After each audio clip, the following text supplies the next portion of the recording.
दिल्ली में अब भी अरविंद केजरीवाल मुख्यमंत्री के तौर पर जनता का सबसे पसंदीदा चेहरा हैं। बीजेपी की सीएम कैंडिडेट किरण बेदी का कद भी तेजी से बढ़ा है। इंडिया टुडे ग्रुप और सिसेरो के सबसे ताज़ा सर्वे के मुताबिक दिल्ली में बेहतर सीएम के सवाल पर 41% लोगों की पसंद अरविंद केजरीवाल हैं, जबकि किरण बेदी को 38% लोगों ने बेहतर माना है। कांग्रेस सीएम उम्मीदवार अजय माकन 12% लोगों की पसंद हैं। दिल्ली के दंगल में सीएम के चेहरे के काफी मायने हैं। इंडिया टुडे ग्रुप और सिसेरो के सबसे ताज़ा सर्वे के मुताबिक 51% लोग सीएम उम्मीदवार के आधार पर दिल्ली में वोट डालेंगे, जबकि 23% लोग पार्टी के आधार पर वोटिंग करेंगे। वहीं मुद्दों पर वोट देने वालों की संख्या 15% है और उम्मीदवार के नाम पर 7%। किरण बेदी को बीजेपी का सीएम कैंडिडेट बनने को लेकर भी लोगों की राय अलग अलग है। 28% लोग इसे बीजेपी की पसंद मान रहे हैं, जबकि 37% लोग इसे केजरीवाल को जवाब के तौर पर देख रहे हैं। 12% लोगों को लग रहा है कि ये मोदी लहर पर कम यकीन का नतीजा है, जबकि 13% लोगों का कहना है कि सीएम के लिए पार्टी में कोई और चेहरा नहीं है और इसलिए किरण बेदी को प्रोजेक्ट किया गया है। अरविंद केजरीवाल को लेकर भी दिल्ली वालों में अलग अलग राय है। 14% लोग उन्हें अराजक मानते हैं, जबकि 30% लोग उन्हें भगोड़ा कह रहे हैं। 25% की नजर में वो क्रांतिकारी हैं, जबकि 22% लोग उन्हें नेता के तौर पर देखते हैं। टीवी पर सीएम उम्मीदवार के बीच बहस को ज्यादातर लोग सही मानते हैं। 72% लोगों का कहना है कि ये सही है, जबकि सिर्फ 13% लोग इसे गैर जरूरी बता रहे हैं। दिल्ली के दंगल के लिए बीजेपी ने जबरदस्त चुनाव प्रचार की तैयारी की है। प्रधानमंत्री नरेंद्र मोदी 4 रैलियां करेंगे, जबकि किरण बेदी का फोकस रोड शो पर होगा। इन 4 रैलियों की व्यवस्था की जिम्मेदारी दिल्ली के 4 सांसदों को सौंपी गई है। उदित राज को उत्तर पश्चिम, रमेश बिधूड़ी को दक्षिण दिल्ली, महेश गिरी को पूर्वी दिल्ली और प्रवेश वर्मा को पश्चिमी दिल्ली की कमान दी गई है। इतना ही नहीं, सभी 14 जिलों में प्रचार का भार सीनियर नेताओं और केंद्रीय मंत्रियों को सौंपा गया है। दिल्ली में मुख्यमंत्री पद के तीनों दावेदार केजरीवाल, किरण बेदी और अजय माकन आज घर घर जाकर चुनाव प्रचार करेंगे। बेदी कृष्णानगर में लोगों के बीच जाकर मीटिंग करेंगी, वहीं केजरीवाल पिलंजी गांव में लोगों के बीच होंगे। किरण बेदी आज शाम 2 रोड शो करेंगी। पहला रोड शो शाम 4 से 6 बजे तक द्वारका में होगा, जबकि दूसरा रात 7 से 9 बजे तक रानीबाग में होगा। वोट और नोट वाले केजरीवाल के बयान पर चुनाव आयोग के नोटिस की मियाद आज खत्म हो रही है। चुनाव आयोग ने शुक्रवार शाम एक और नोटिस जारी कर केजरीवाल से पूछा है कि उनके बयान के लिए क्यों न कार्रवाई की जाए।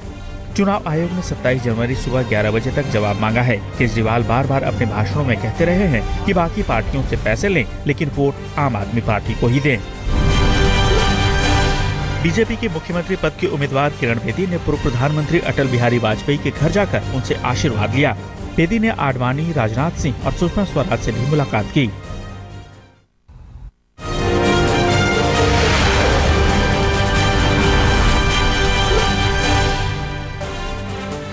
कांग्रेस ने दिल्ली की जंग के लिए अपना घोषणा पत्र जारी कर दिया, जिसमें बिजली और पानी को लेकर ही लोक लुभावन वायदे किए गए हैं।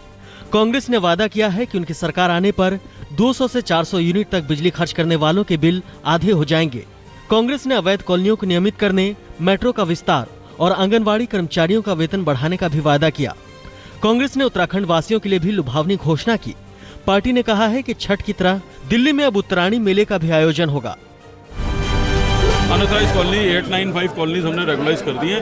बाकी के लिए भी हमने रोड मैप, चाहे वो फॉरेस्ट वाली है, ASI वाली है या विकास का काम कैसे होगा? वहाँ का विकास का काम तो ऑलरेडी हम ऑर्डर कर गए थे, जो इस सरकार ने रोका है उसमें कुछ करने की जरूरत नहीं है। वो सिर्फ वर्क ऑर्डर इशू करने की जरूरत है और विकास का काम शुरू है। अजय माकन ने कुमार विश्वास की वीडियो क्लिप देखकर घेरने की कोशिश की। उन्होंने कहा कि विश्वास ने खुद कहा कि किरण बेदी और VK सिंह आंदोलन के दौरान लगातार ये कहते रहे कि बीजेपी के खिलाफ मत बोलिए। माकन ने आप के संस्थापक शांति भूषण को भी निशाना बनाया। उन्होंने कहा कि शांति भूषण ने रामदेव और रविशंकर से भी आंदोलन के दौरान मदद मांगी थी। कुमार विश्वास ये कहते हैं कि किरण बेदी और VK Singh India against corruption के मूवमेंट में ये कहते रहे कि आप भारतीय जनता पार्टी के खिलाफ कुछ मत बोलिए। भारतीय जनता पार्टी के साथ दोनों के दोनों नजर आए। और शांति भूषण जी ये कहते हैं कि केजरीवाल भी यही कहते थे और उनका भी सॉफ्ट कॉर्नर बीजेपी की तरफ था। बिहार की सियासत में अति पिछड़ा वर्ग की वोट के लिए सभी दलों में होड़ मची हुई है। सभी राजनीतिक दल बिहार के पूर्व मुख्यमंत्री के जन्मदिन पर दलितों को लुभाने में लगे हैं। बीजेपी अध्यक्ष अमित शाह भी आज पटना में कर्पूरी ठाकुर को श्रद्धांजलि देंगे। अमित शाह जयप्रकाश नारायण के घर भी जाएंगे। अमित शाह ने कल पटना रैली में भी पिछड़ा कार्ड खेला और कर्पूरी ठाकुर को याद करते हुए कहा कि बीजेपी ने उनके सपने को पूरा किया और पिछले वर्ग से जुड़े व्यक्ति को प्रधानमंत्री बनाया। अमित शाह ने नीतीश कुमार पर भी हमला बोला था। उन्होंने कहा था कि नीतीश निजी महत्वाकांक्षा के लिए तोड़ा था गठबंधन। जदयू और भारतीय जनता पार्टी मिलकर 17 साल से कांग्रेस का सामना कर रहे थे, लालू जी का सामना कर रहे थे, मगर व्यक्तिगत महत्वाकांक्षा के कारण 17 साल पुराना गठबंधन और 7.5 साल पुरानी सरकार तोड़कर नीतीश जी ने अपनी महत्वाकांक्षा की पूर्ति के लिए भारतीय जनता पार्टी से गठबंधन तोड़ा। महाराष्ट्र में बीजेपी और शिवसेना में प्यार और नफरत का खेल जारी है। शिवसेना प्रमुख उद्धव ठाकरे ने एक बार फिर बीजेपी पर हमला बोला। मुंबई में बीएमसी पर शिवसेना का शासन है और बीजेपी 2017 के चुनाव के लिए अभी तैयारी में जुटी हुई है। ऐसे में शिवसेना नहीं चाहती कि उनके काडर को कोई ऐसा संदेश जाए कि पार्टी बीजेपी का पिछलग्गू है।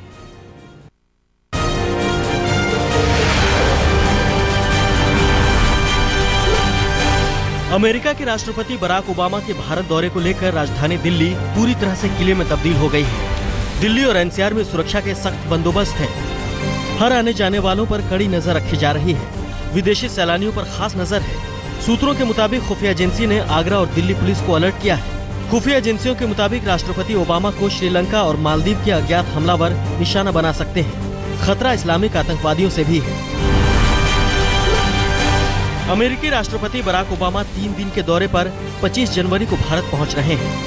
भारत दौरे से पहले इंडिया टुडे से खास बातचीत में राष्ट्रपति ओबामा ने प्रधानमंत्री मोदी की जमकर तारीफ की। उन्होंने कहा कि पीएम मोदी का विजन एकदम साफ है। उनकी ऊर्जा से मैं प्रभावित हूँ। ओबामा ने भारत को नेचुरल पार्टनर बताते हुए कहा कि 21वीं सदी में भारत अमेरिका के रिश्ते दुनिया भर के लिए एक नजीर बन सकते हैं। ओबामा ने कहा कि सुरक्षा परिषद में भारत को स्थायी सदस्यता मिलनी चाहिए। दिल्ली के मौसम के मिजाज को देखते हुए राष्ट्रपति ओबामा की लैंडिंग का भी खास ख्याल रखा गया है। अगर 25 तारीख को दिल्ली में घना कोहरा होता है तो ओबामा का विमान जयपुर एयरपोर्ट पर लैंड करेगा। अमेरिका की फर्स्ट लेडी मिशेल ओबामा को तोहफे में सिल्क की साड़ी दी जाएगी। साड़ी की खासियत ये है कि ये अंगूठी से निकल जाती है। पूरी साड़ी एक माचिस में समा जाती है। इस साड़ी को आंध्र प्रदेश के करीमनगर के एक बुनकर एन विजय ने तैयार की है। अमेरिकी राष्ट्रपति बराक ओबामा के दौरे को लेकर कल India today global round table का आयोजन किया गया था, जिसमें पाकिस्तान के हाई कमिश्नर अब्दुल बासित ने कहा कि जमातुल दावा पर प्रतिबंध किसी के दबाव में नहीं लगाया गया है। Proceeding strictly in accordance with UN resolution, I think it is 1267, if I am not wrong, and Jamaat's bank accounts have been frozen, and there is a ban on the travel abroad of its leadership. So we are moving in accordance with whatever is required under that resolution. And I do not see as much else needs to be done. वहीं विदेश राज्य मंत्री VK Singh ने conclave में underworld don और Mumbai blast के गुनहगार दाऊद इब्राहिम का मुद्दा उठाया। उन्होंने पाकिस्तान से सवाल किया कि आखिर कैसे दाऊद सतर्क हो जाता है, कैसे उस तक खुफिया जानकारी पहुंचती है। ओडिशा के चांदीपुर से पाकिस्तान के लिए जासूसी करने के आरोप में इंटरिम टेस्ट रेंज के एक कैमरामैन को गिरफ्तार किया गया है। पूर्वी रेंज के आईजी असित पणिग्रही के मुताबिक कैमरामैन की पहचान ईश्वर चंद बेहरा के तौर पर हुई है, जो पाकिस्तानी खुफिया एजेंसी आईएसआई के लिए काम करता था। आरोपी 2007 से चांदीपुर इंटरिम टेस्ट रेंज में काम कर रहा था और पिछले 8-10 महीने से जासूसी का आरोप है। डीजीसीए यानी director general of civil aviation ने एयर इंडिया को आदेश दिया है कि वो 12 क्रू मेंबर को ड्यूटी से हटाए। इन सभी पर फ्लाइट के बाद ब्रेथ एनालाइजर टेस्ट न कराने का आरोप है, जबकि क्रू मेंबर्स का आरोप है कि उन्हें बेवजह परेशान किया जा रहा है, क्योंकि टेस्ट के लिए एयर इंडिया के पास डॉक्टर हैं ही नहीं। अहमदाबाद में सरस्वती पूजा को लेकर सर्कुलर पर विवाद गहरा गया है। म्युनिसिपल स्कूल बोर्ड के सभी स्कूलों को बसंत पंचमी पर सरस्वती वंदना और पूजा करने का फरमान जारी हुआ है। अहमदाबाद में म्युनिसिपल स्कूल बोर्ड के तहत 300 गुजराती मीडियम के स्कूल हैं, जबकि 65 उर्दू मीडियम के स्कूल हैं, जहां 18,000 मुस्लिम छात्र हैं, जो इस फरमान से असहज महसूस कर रहे हैं। हिमाचल प्रदेश में अगले 2 दिनों तक बर्फबारी और ठंड का कहर जारी रहेगा। प्रशासन ने पहाड़ों पर ग्लेशियर और लैंडस्लाइड से लोगों को आगाह किया है। मौसम विभाग के मुताबिक शिमला इस सीजन का सबसे ठंडा दिन रहा, जब पारा लुढ़क कर -2 डिग्री तक पहुंच गया। प्रदेश के कई इलाकों में पारा शून्य से -12 से -15 डिग्री नीचे चल रहा है।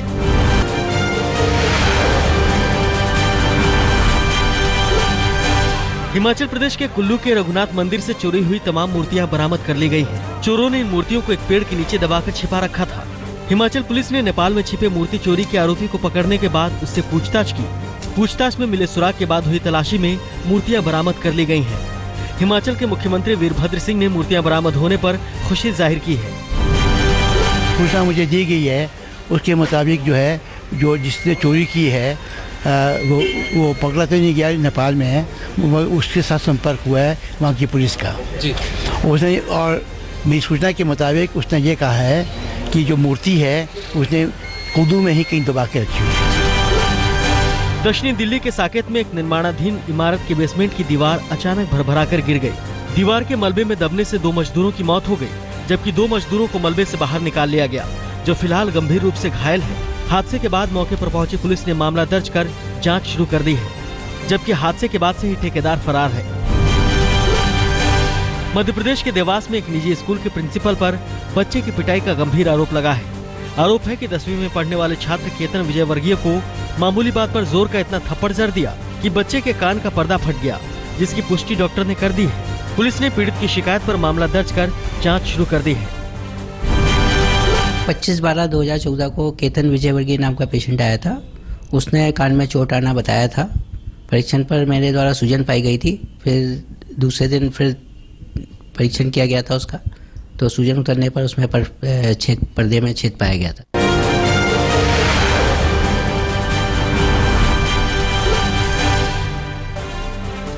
इजिप्ट में राष्ट्रपति भवन के पास अज्ञात हमलावरों ने बम धमाके को अंजाम दिया। हमले में 2 पुलिसकर्मियों समेत कई लोग गंभीर रूप से घायल हुए हैं। अज्ञात हमलावर अल क्यूबा पैलेस के मेन गेट के सामने खड़ी गाड़ी में बम फेंक कर फरार हो गया। अचानक हुए धमाके के बाद आसपास खड़े पुलिस वाले और आम लोग जख्मी हो गए। हमलावरों का अब तक सुराग नहीं लग पाया है। डावोस में चल रहे 45वें वर्ल्ड इकोनॉमिक फोरम में शुक्रवार को अमेरिकी विदेश मंत्री जॉन केरी ने शिरकत की। दुनिया भर से आए कारोबारी दिग्गजों के सामने केरी ने आतंकवाद का मुद्दा भी छेड़ा। जॉन केरी ने कहा कि कट्टरपंथियों का कोई भी हमला जायज नहीं ठहराया जा सकता। ऐसी ताकतों के खिलाफ दुनिया को एकजुटता दिखाने की जरूरत है। भले ही दुनिया भर में कार्टून मैगजीन शार्ली एब्दो पर हुए आतंकी हमले की निंदा हो रही हो, लेकिन कुछ मुस्लिम धार्मिक संगठन इसे जायज मानते हैं। त्रिपोली में ऐसे ही कुछ संगठन सड़कों पर उतरे। सैकड़ों की संख्या में जमा हुए प्रदर्शनकारियों ने पैगंबर मोहम्मद साहब के कार्टून छापने के विरोध में नारे लगाए और मैगजीन की प्रतियों को आग के हवाले किया। पेरू में लगातार हो रही बारिश के बाद बाढ़ जैसे हालात बन गए हैं। पिछले कुछ दिनों से हो रही बारिश के बाद नदियों का जल स्तर इतना बढ़ गया कि पानी शहर में दाखिल हो गया। सड़कों और चौराहों तक ही नहीं, बल्कि लोगों के घरों तक में पानी भर गया है। शहर के ज्यादातर हिस्सों में हालात कमोबेश ऐसे ही हैं।